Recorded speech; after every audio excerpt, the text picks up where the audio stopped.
Welcome to Voices and Visionaries, the podcast featuring the female forces in sports media. I'm Kelly Burke, and joining me today is the distinguished Andrea Kremer, whose credentials include Emmy award-winning journalist, NFL analyst for Amazon Prime's Thursday Night Football, NFL Network chief correspondent, co-host of We Need to Talk on CBS Sports Network, and HBO Real Sports correspondent. Andrea, we are entering month 6 of the pandemic. How are you holding up? Day to day, Kelly, like all of us. Thank you for asking. It's sort of surreal, but this is the new normal. And I keep saying that the people who are waiting for things to get back to normal are going to be waiting a long time. So it's the people who are trying to be as creative and enterprising as possible in these very uncertain times that I think are going to thrive. How are you doing? How are you holding up in Florida? I'm doing good. I'm trying to see the silver lining and everything, trying to keep innovating and doing as many things as I can from like yourself, your home studio or home office that's been turned into a studio. The same down here, doing a lot of podcasts, taping segments in the house, and just keeping my fingers crossed that there's some sort of live games for college sports this fall. Right. And kudos to you for starting the podcast, because I think that's part of exactly what you were talking about, being enterprising and trying to bring some different kind of content out there. Keep people entertained and informed. Thank you. Yes. I'd love to start with the NFL, who just kicked off their training camps. We've already seen more than 50 players have decided to opt out for the season. The NFL is not in a situation like the NBA, like the WNBA, like MLS, where they're in a bubble.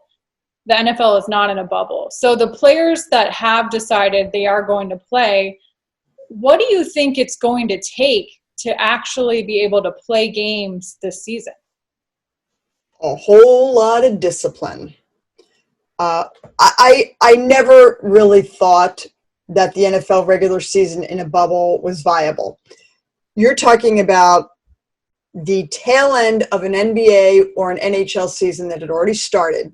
So it's basically juggling and seeding for the playoffs. And then you've got the playoffs. And you're still in a bubble for several months. The WNBA that you mentioned, they've got a shortened season. Major League Baseball has a shortened season. We've already seen what's happening with Major League Baseball not being in a bubble and guys just doing stupid things. And guess what? Stupid things turn into coronavirus positive tests. So I think that it is going to be incumbent upon the NFL, and talk about needing leaders in your locker room, guys who are going to say, listen, I know you're young, you may be on your own really for the first time, you got a lot of money in your pocket, but you know what? If you go out and you do something that you think is okay, but it's not, and you get infected, and you bring that into our locker room, you're ruining it for everybody, and potentially even being a Rudy Gobert of the Utah Jazz and shutting down the league, which is what happened back in March. So it sort of seems so counterintuitive, Kelly. We're asking young people to be more responsible than ever.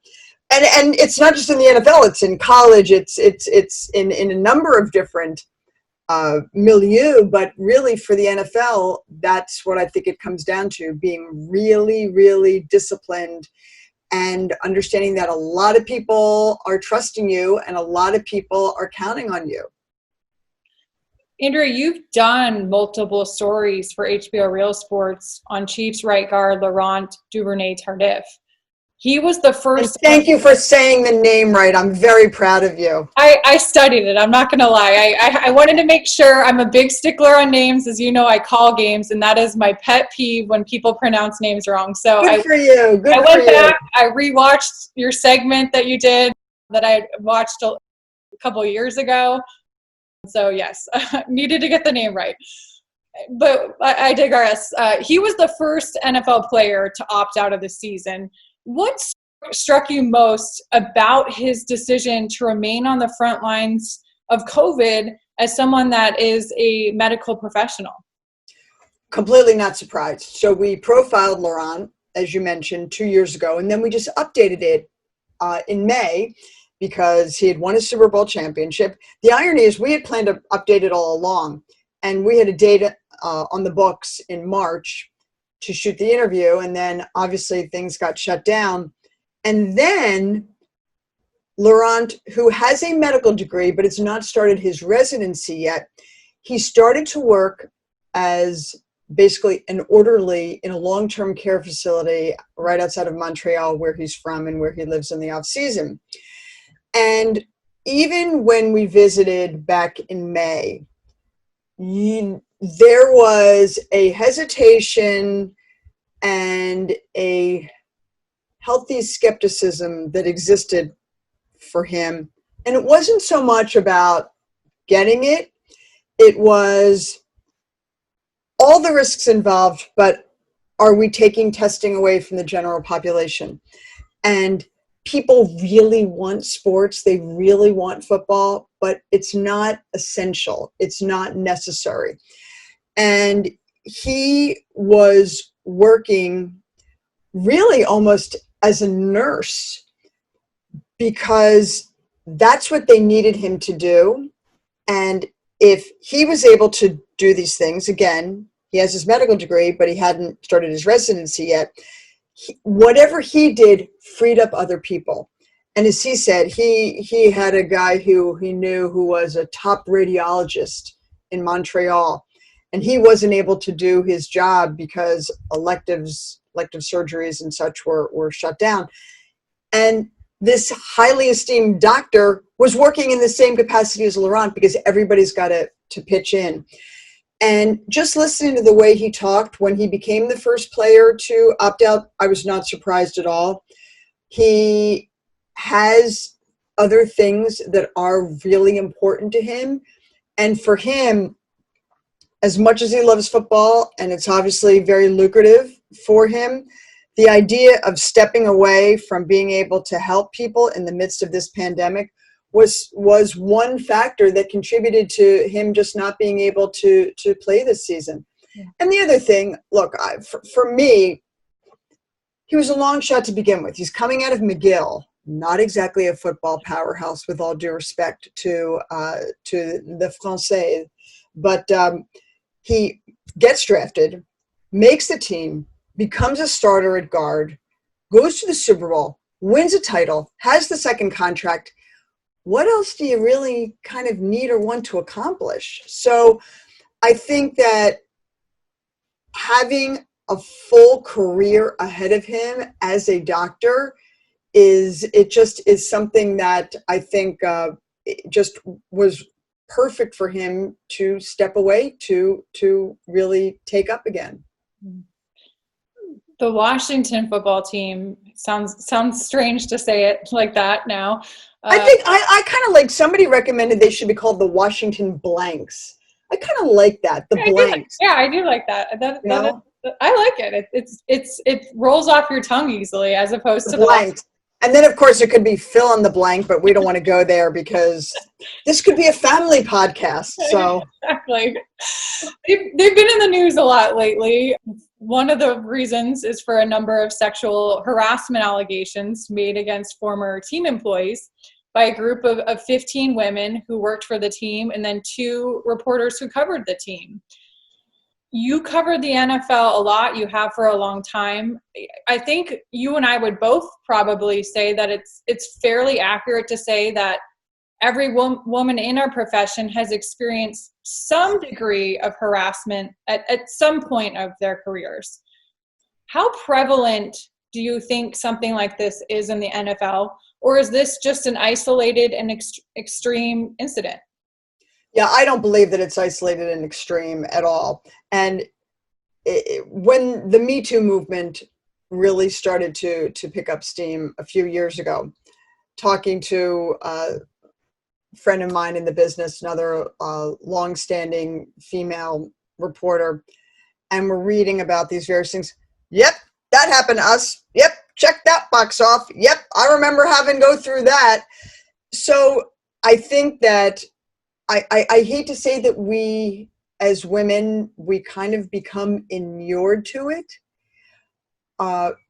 Things are certainly changing throughout society, I find, where people are speaking up more about a lot of issues.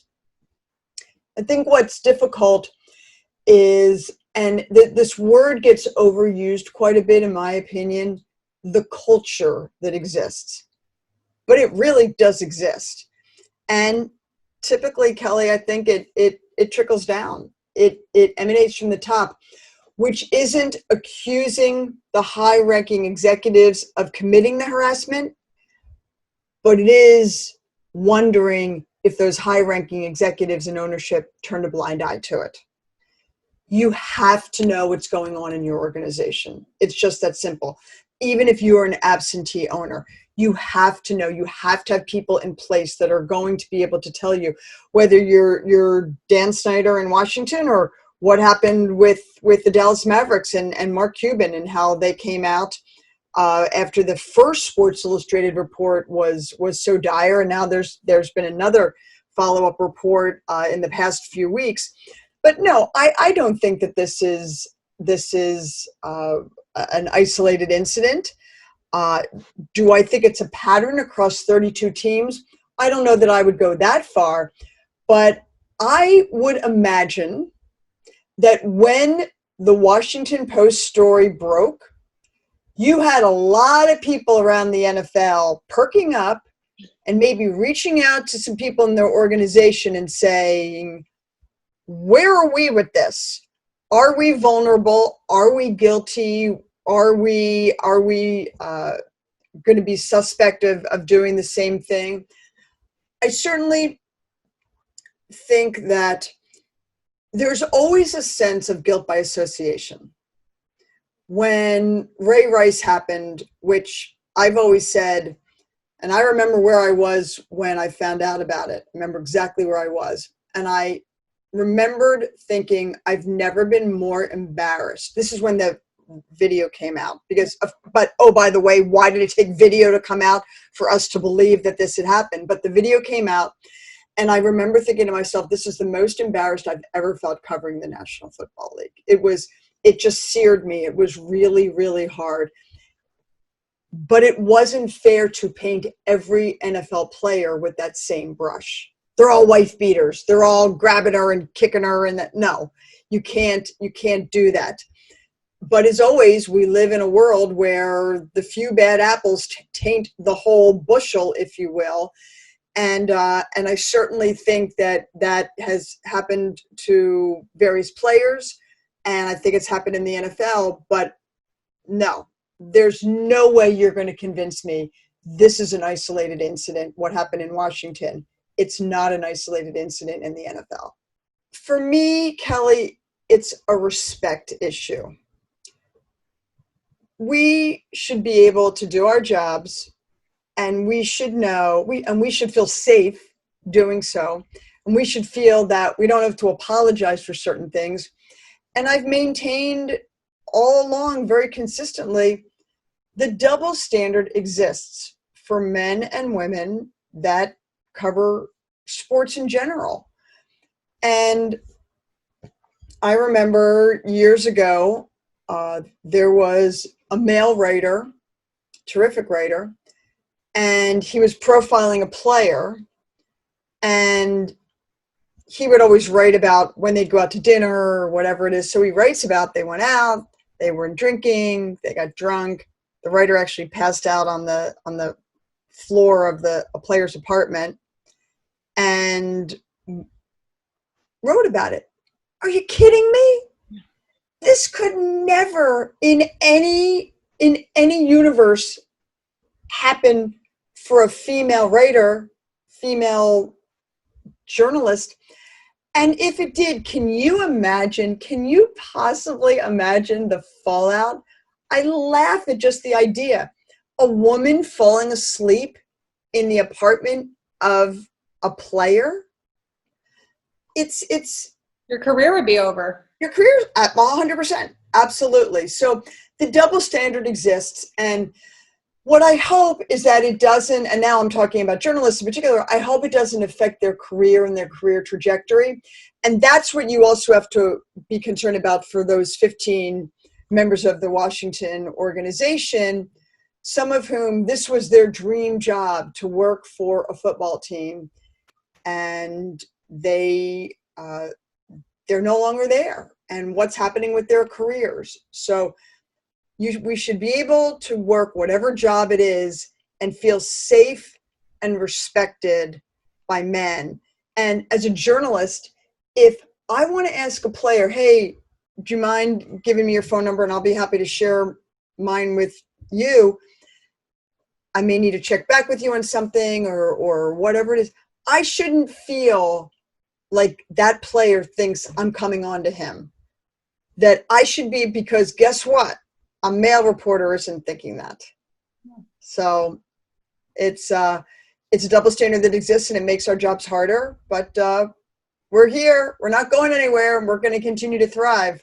I want to go back to early in your career, because a lot of younger women see you now in all the roles that you have, but there was a journey to get to this point. And for you, you started off as a writer. You spent 2 years as a sports editor at the Mainline Chronicle in Ardmore, Pennsylvania.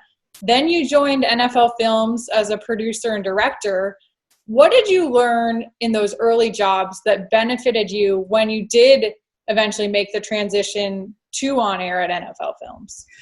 Yeah, when I joined NFL Films, I was the first woman that they hired. As in those days, we wore many hats, and our titles were producer, director, writer, editor. And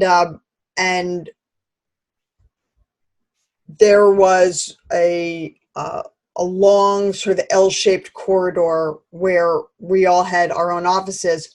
They called it editor's row.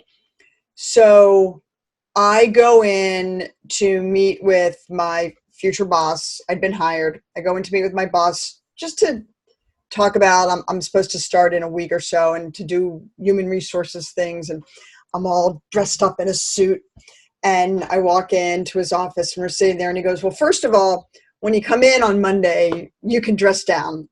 And I said, okay, good. Thanks for letting me know.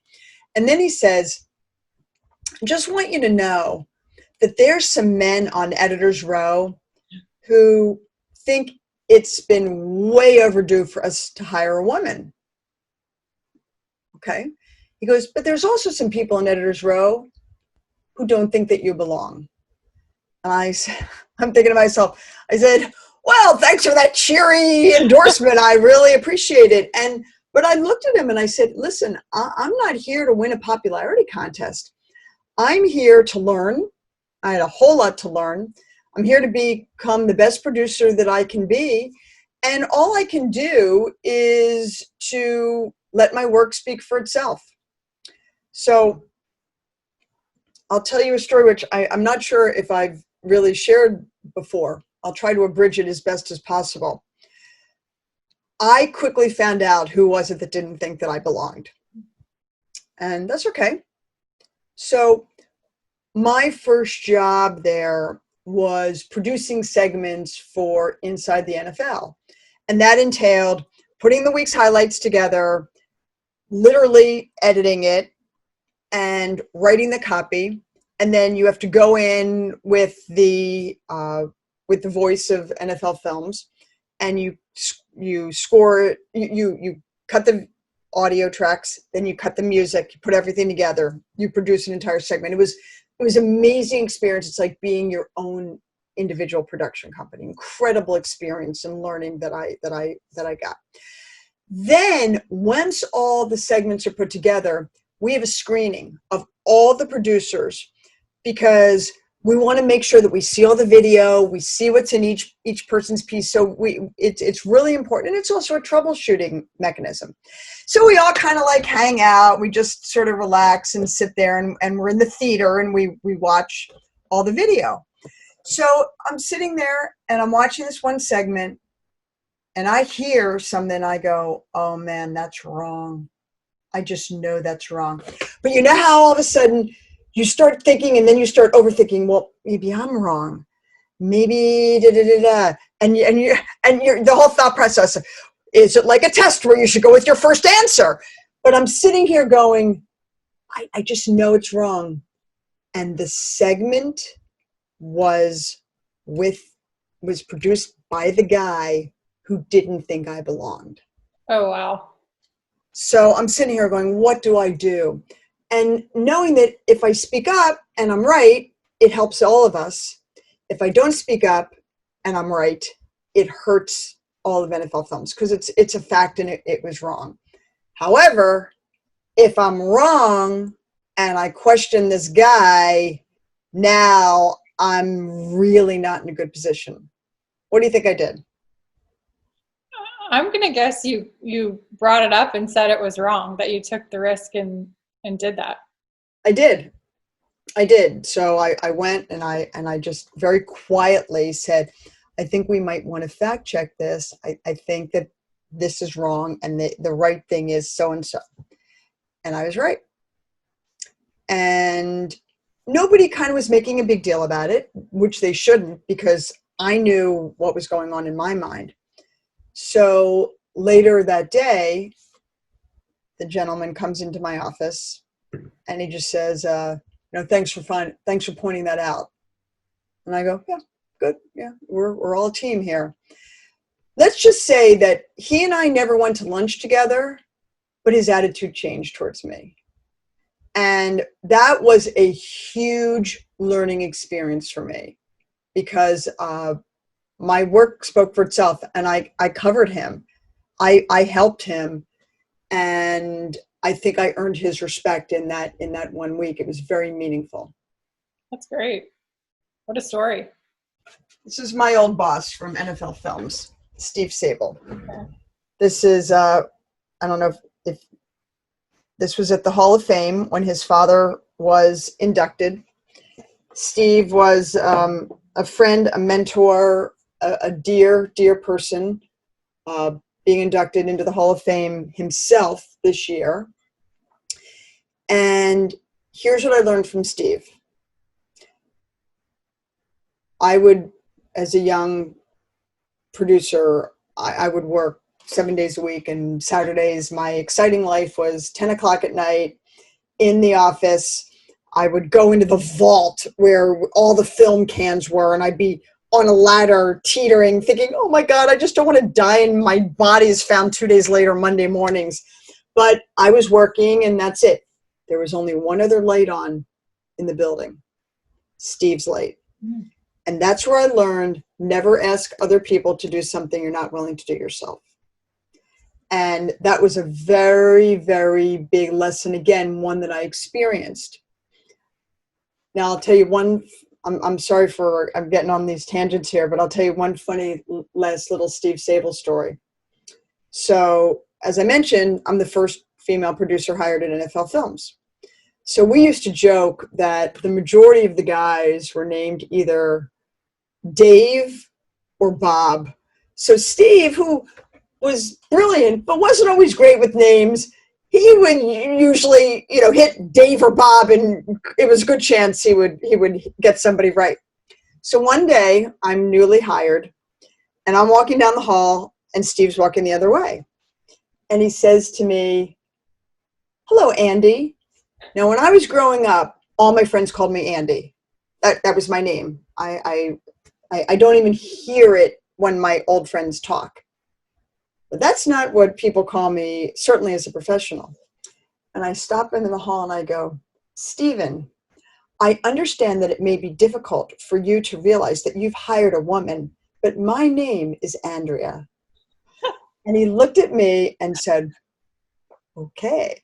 And he would kind of joke, we joked over the years, it would be Andrea, he would call me. But it was the beginning of a friendship and a mentorship that meant the world to me, as I said, in a personal and a professional basis, and broke my heart when he passed away. But I'm clearly where I am today because of Steve and the faith that he and a gentleman named Bob Ryan had in me, and I will be very happy to see him go in the Hall of Fame. I'm sure. Feel free to keep going down these tangents. No, I'm where we get the best stuff. Reminiscing here. How have you forged such a multifaceted career when, frankly, there weren't a lot of examples of women doing it before you? I was given opportunities and I took advantage of them. When Steve, along with a gentleman named Bob Angelo, came to me, I had been producing for 3 years for NFL Films. And I think I was a pretty good producer. Steve and Bob Angelo come to me and say, hey, we want to do something different with our show. This is the NFL. Would you like to go on camera? Well, I had never really thought about being on camera. To your point, there really weren't a whole lot of women that I was looking at and saying I could be her. I wanted to do what she did.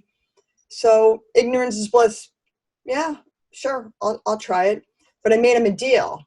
I said, let me produce myself, because I was a pretty good producer. I had no idea what I was doing as a talent, so I figured I could bail myself out. So I produced my own stories, except when I was in a position where I had to use multiple cameras, and then I had to have a field producer that was with me. So I did that for 2 years, and after the fact, they later told me that the minute they put me on camera, they knew that that would be it, that they were going to lose me at some point soon. So I was at the Super Bowl in Miami, Niners-Bengals in 1989, and I met with John Walsh and Steve Anderson, who were running ESPN at the time. And we were just having lunch, and I didn't realize that was my job interview. Big eye roll. Because we were just sitting there talking, and I obviously end up getting hired as ESPN's first female correspondent.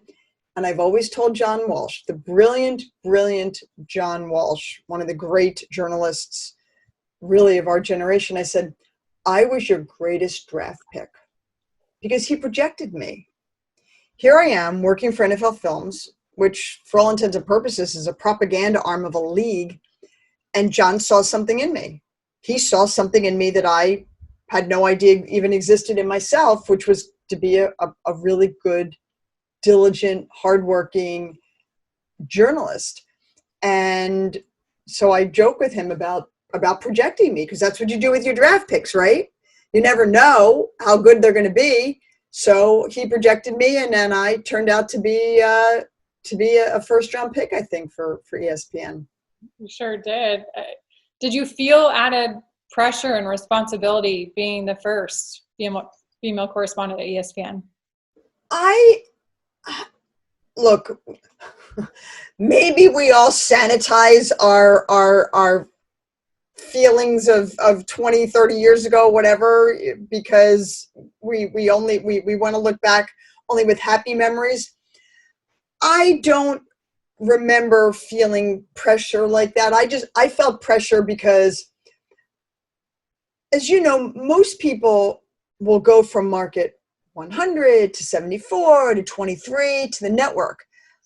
I go from being a producer on air for 2 years, co-hosting a weekly show, and now I'm at a television network. So I didn't have that. I kind of went like, woof. And so there was so much to learn and so much that I was thrown into that I don't know that I really had time to worry about being the first.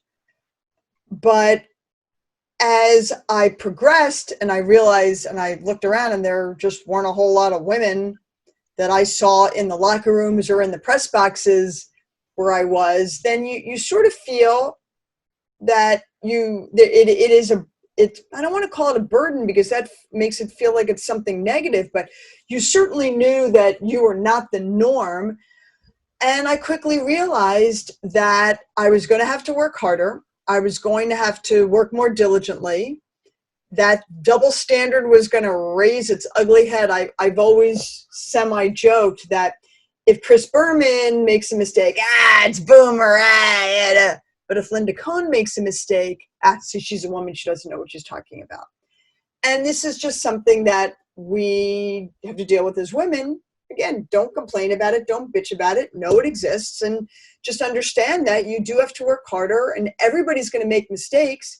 Just don't make the same mistake twice, but just understand that these are things that exist for us. Don't let them be limitations. Speaking of history, you are part of the first all-female broadcast team to call an NFL game, along with your play-by-play partner and your friend, Hannah Storm. When Amazon Prime initially came to you with opportunity, what kind of apprehension did you have to say yes?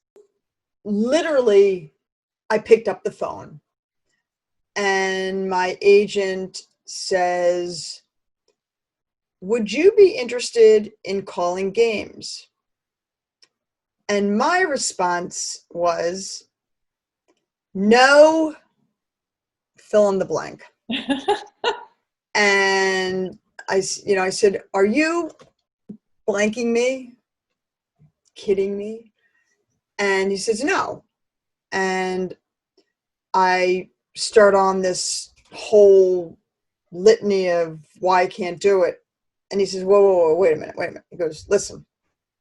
He goes, the deal may not materialize. You may not want to do it. The time may not work. The money may not work. The contract may not work. There's a lot of things that may not work here.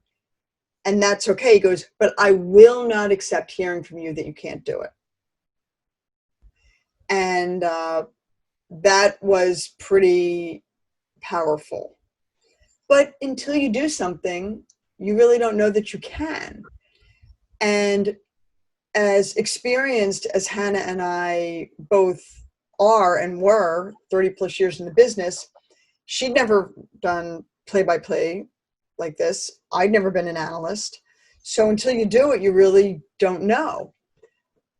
But I give Amazon a lot of credit because we're an option. So if people want to tune in to us, they want to tune in to really hear what we have to say. And if they want to tune into the British broadcast, or if they want to hear Fox, then they can do that. We're in 224 countries, so people have these options. What Amazon did is took two women and say, maybe you don't want to listen to them, and that's fine, but you can't besmirch their credentials. And I give them a lot of credit for that, because I found out well over a year later that the proposal that was actually written for Thursday Night Football with Hannah and Andrea was written for Hannah Storm and Andrea Kremer. It wasn't written for two women. If we turned it down, there was no plan B. They just weren't going to do that stream. So that was a pretty big indication. And the first thing that I said to the Amazon executive when we took the meeting with them, the first thing that he said to us was, this is not a gimmick. And that was an important thing to hear, because yeah, you might be in a position where it looks like it is gimmicky, but because we had the credentials that we did, and we had the credibility and the validity that we did, I think that that was a sort of powerful weapon that was in the arsenal for Amazon when they went and made the pitch to get Thursday Night Football to go, and certainly even to the NFL. Now that you've done it for 2 seasons, what do you look back and think about everything? Well, it's my nature. I always love new challenges, and I'm one of these people that I literally feel that every single day I want to learn something. So that speaks to a part of my personality, and I fed it a lot during Amazon, because every day I was learning something, and I remember the first broadcast. So the first broadcast is a Thursday, right? So Tuesday I'm still at home, and my husband comes home from work, and I go, hey, can I talk to you for a second? Can we go in the bedroom? And he walks in, and I just burst into tears. And he's sort of like, where's my wife? Can you return my wife? That's how much stress I felt. I just cried because I was so nervous. And it was, again, we'd done a few practice games. I felt that we were in a position. I felt you never fully feel prepared in this world of information because there's always more out there. And everybody kept saying, but you're going to get better each game. And I said, I understand that. But if we're not even good the first game out, nobody's going to pay attention to the second game. So I felt this incredible pressure. On top of that, I had received an email from I don't know who, somebody I don't know, a stranger, got my email address. And I still have it, the email. It said something along the lines of, good luck to you, two fine broadcasters. Please know that when little girls wake up on Friday morning, there will be an entirely new dream that's possible because of what you're doing. Wow. And Hannah and I look at each other like, wow. Oh my God, especially her who's got 3 daughters. Yeah. That was a whole different level of pressure and of responsibility, more than pressure, responsibility. So the night before the game, my phone rings and I look down and I answer the phone and I go, hello, Coach Madden. And it's John Madden calling me. And he says, I didn't know about this. I didn't know. How did I not know? I can't believe it. He goes, I'm so proud of you. You're going to do so great. I'm really proud of you. And he says to me, don't feel like you have to cram for the test. You've been preparing for this your whole career. Mm. And hearing this from John Madden really resonated for me in a profound way, and took my anxiety from like 100 maybe down to 60, but it was going down. So that was a good thing. The metric going down was good. But hearing that from Coach was really, between what Coach had said and a few other pieces of advice, as well as my old broadcast partner, the wonderful Al Michaels, they both had given me some really good advice on things that helped shape the approach that I was going to take to my analysis of the games. Isn't it funny how people like that who have your back and are in your corner can make all the difference? I was on a game earlier this year in February, and I was doing the game with Mitch Holtis, who's the voice of the Kansas City Chiefs. Mm-hmm. And we finished the game. I think we went to double or triple overtime, and I got off the game. It was about 10:30, 11 o'clock at night. And one of my bosses from the Missouri Valley comes over and says, hey, what are you doing tomorrow? He said, I just got a call from CBS Sports, and they need an emergency fill-in analyst for their men's game tomorrow in Carbondale, Bradley at SIU men. We want to put you on the game. You have 5 minutes to go to the bathroom and think about it, but we need an answer right away. The game's in 13 hours, and it's a 4-hour drive to get there. So we need to figure this out really quick. And, it's that feeling of being, like you said, petrified, but my gut was like, you've got to do this. I said, Jack, I don't need to go to the bathroom. I want to do the game. And Mitch, at the same time, he pulled me aside and he goes, Kelly, you have to do this. You have to do this. This, like, you're going to be great. It's going to be great. And he was in my corner. So I obviously said yes, and I think I got 3 hours of sleep and spent 4 hours the next morning driving to the game. It was an insane 13-hour stretch. But even Mitch called me on the way to the game, him and my boss, Jack, just to let me encourage me and let me know that I was going to do great. And it's just made all the difference in the world. Yeah, I love hearing that story, and thanks for sharing that.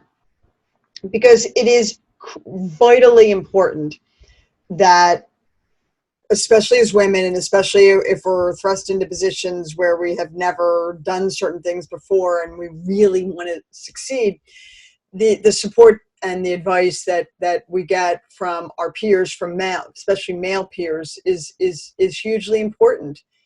And for me, it was funny because both Al and John said the same thing to me. Remember, Al says, he goes, 90% of the broadcasters use all this lingo and they have no idea what it means. And I think 99% of the audience has no idea what it means either, but they think it sounds really cool. So yeah, and I had already made the determination, and I had discussed this with my producer, a woman, that if I was going to be using football terminology, jet sweep, cover two, whatever, I was going to explain what it is. I don't need to have a huge, 5-minute explanation. But if you're going to use the language, you got to be able to explain it to people. Again, for us, we're in 224 countries. We're all around the world. We don't necessarily know who's listening, but we want to make sure that people do understand. By the way, Hannah and I always say, isn't it great if somebody in Indonesia is watching and they think that two women calling a football game is normal? Yeah. How great is that? But I think that it was very important for me to do that, and I was pretty successful at it all season. So it's our last game of our first season. Chiefs are playing, Chiefs Chargers, and Damian Williams hits the hole, and he has a great game. So I'm on the replay, and I'm just about to say he hits the A gap, and I paused, and I said, and look at the hole between the center and the guard. And my producer later said, she goes, you were going to say the A gap, weren't you? And I said, and I'd gotten through the whole season without talking about the A gap, the B gap, the C gap, because you don't need to do that. Just explain to people where it is. So we kind of joked about it, that yes, I did make it through the season without using a lot of nomenclature that people may think sounds really cool, but if I was using it, at least I explained it. And that's something that I do think is really important. And it's not dummying it down.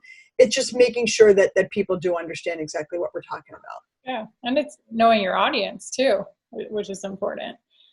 One thing that some people may not realize about the broadcast that you do together is that you've been doing them remotely for the last 2 years, which is, at least right now in this time of coronavirus, what a lot of broadcasts are moving towards is these remote broadcasts. We've seen it already with the NBA and the WNBA and MLS and a lot of the leagues coming back, and it's going to continue this fall. As someone who has been doing that already for 2 seasons, what advice do you have for broadcasters who aren't used to calling games remotely?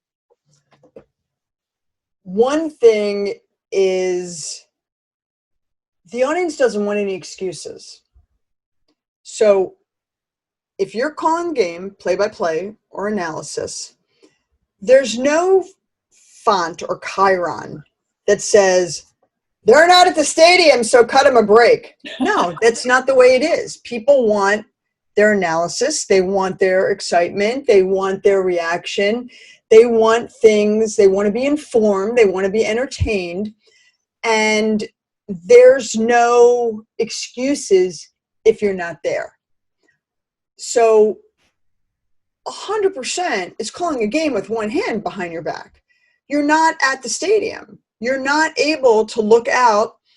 I can't see the All-22 right there in front of me. I can't look at the sidelines. But I can't let the audience know that. And so I think so take out any idea of any excuses or any setbacks. Doesn't matter. You're there to do your job, and nobody wants to hear what kind of handicaps you might have. But clearly, you are reliant on your cameras. It's just that simple. For example, if there's a flag downfield, you don't see it because it's not in the camera angles. So you have to be very cognizant of just knowing that, see, for us, we knew no other way. So for broadcasters who are used to doing it in the traditional mode, it will definitely be different. But again, it's still a matter of, you're still calling a game the same way. And so I think that that's one of the big things is not letting the audience think there's any difference. And of course, the way you calibrate your voice. And what I'm about to say, of course, takes on even more import right now since there are no fans there. But you have to have the kind of energy as if you were really sitting up in the booth overlooking the stadium, not sitting in a more sanitary studio where you just have crowd noise pumped into your ear. So you've got to keep the excitement. And for me, I don't think that's that difficult at all. I didn't think it was that challenging because you're still watching the game, you're still reacting, you're still thinking ahead as to what's next. And when somebody scores, there's still the natural excitement that exists from that. So, but it's definitely different not to have that natural ambiance just around you as opposed to being pumped into your ear. Yeah. So those are a couple thoughts that I have. Andrea, in 2018, you were inducted into the Pro Football Hall of Fame. You received the Pete Rozelle Radio Television Award. In a career of highlights that include covering 25 Super Bowls, what is the significance of that honor? Truthfully, I didn't think it was ever going to happen. How come? Because I have done stories over the years that I know the NFL has not been happy about. The first story on the abuse of the drug Toradol, and first story on marijuana use in the NFL, on the abuse of cheerleaders by not paying them, and the harassment issues that they've undergone. And these are issues that I know the NFL wasn't fired up about. And the other thing, Kelly, I have to admit, is that I didn't lobby for it. I didn't put myself out there. And I was told directly from a longtime NFL PR person for whom I have great respect.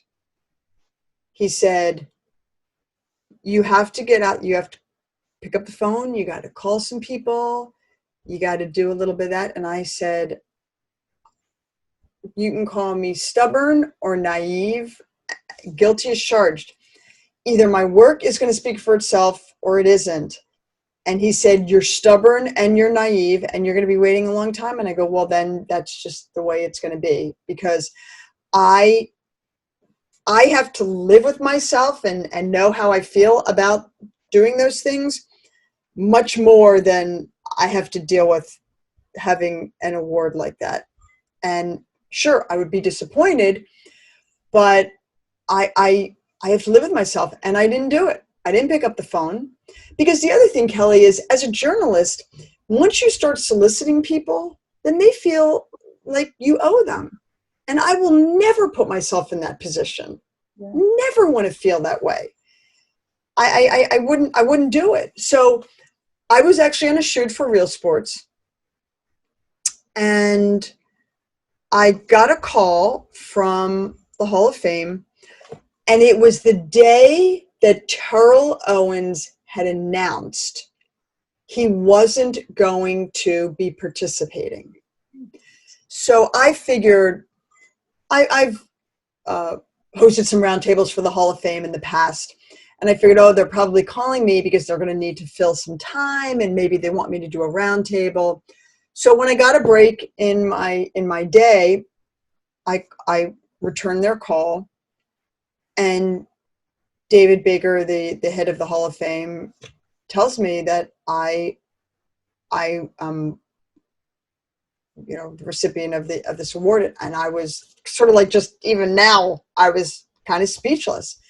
I invoked, are you essing me? I guess that's my go-to expression when I'm really surprised about things. I got to clean up my potty mouth. So I go, are you? And then I go, I guess it's good that my reaction was like that to you and not later on when we're actually in Canton.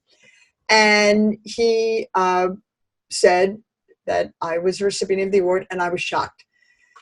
I called my husband, obviously, and then I called my son, and I couldn't believe it.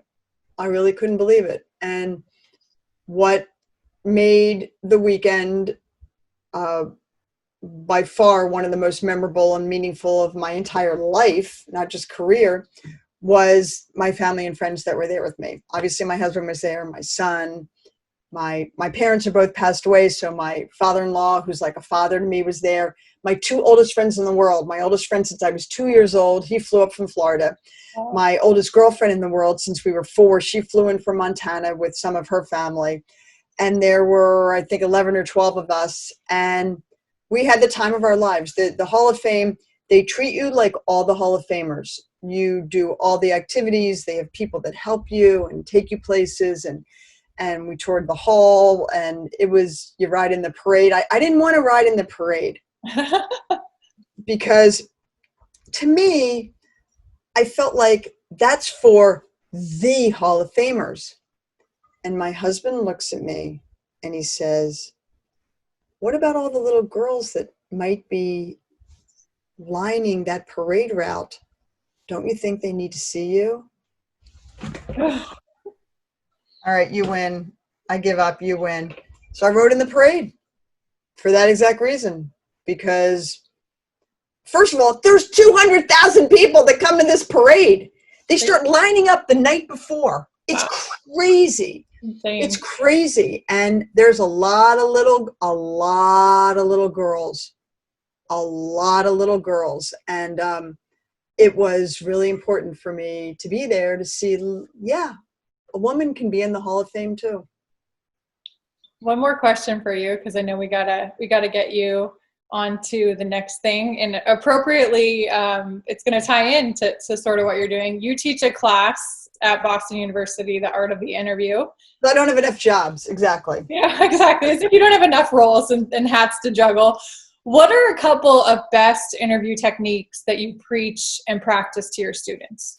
Oh, wow, Kelly, that's hard. That's tough. We'd have to do like a whole nother hour to be able to do that. I think that the importance of teaching, well, I think it takes on more of importance right now in this COVID age in which we're living. But I had always spoken to a lot of young people, and I always joke, I've been the subject, I am not alone, obviously, I have been the subject of many master's and PhD theses on that rare species of being called the female sportscaster. So I've been involved in the academic world from those perspectives. And I just felt that I wanted to institutionalize so much of what I've learned. So on the first day of class, I say to my students, I don't profess to know everything, but I know something after being in this business for 30 plus years. And I'm going to share with you everything that I can, both about interviewing techniques, because I believe it's really almost like a social science, as well as what it means to be a professional, because I sure didn't have anybody that taught me that. And I think that any resources that we can give the next generation is hugely important. And I think that the big thing about interviewing, to try to answer your question, is that it is ultimately the supreme act of communication, because interviewing for journalism does have a methodology that I do teach, but really it's just about communicating. So one of my students, my first year, she typically every spring break, she gets on the bus and goes from Boston to New York, and she sits there and she is on headsets on and listening to music or on the internet or whatever. So she comes back from spring break and goes, "Professor Kremer, I want you to know that I took the bus like I always do this year, but the person I sat next to, I basically talked to them the entire time, and I was using the techniques that you're talking about." The first thing I thought about is, oh my God, the poor person she sat next to for 3 hours and 45 minutes, whatever it is. But she realized that it's just a way to communicate with people. And I think that in this day and age, those skills, in this day and age, when we're on our devices all the time, those skills are more important than ever. So it's about communication. And really, it's so much of it is about listening. And people say they listen, but they really don't. And you want to be able to listen, because all of the information and all of the treasure to mine is in the responses that people will give you. And if you listen carefully, you can find certain words or phrases to play off of. And it's like anything else.